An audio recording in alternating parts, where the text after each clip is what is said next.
राज्य सरकार पक्षर Covid सचेतनता rather शुभारंभ कर संस्कृति भवन ठारे कोविड सचेतनता रथर शुभारंभ कर सूचना लोकसंपर्क मंत्री रघुनंदन दास। यह 7 दिन धरी विभिन्न अंचल परिक्रमा करी लोक मानकु सचेतन करिब।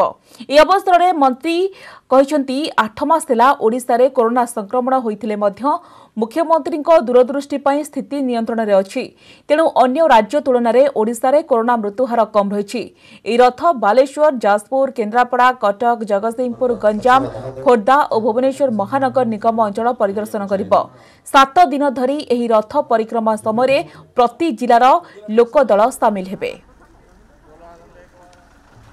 कोविड महामारी जो पाखापाखि वर्षे हेलाणी हमको जो भली भाव में कबलित करिछि तांकर सही दूरदृष्टि तांकर सही दिग्दर्शन पाई आज ओडिशा समग्र भारत वर्ष रे एक प्रथम राज्य भाव में उभा होइछि जोठिकी कोविड रे मृत्यु संख्या सबुठ कम होइछि एवं अन्यान्य सब विषय देखिले कोविड मैनेजमेंट रे ओडिशा वर्ल्ड हेल्थ ऑर्गेनाइजेशन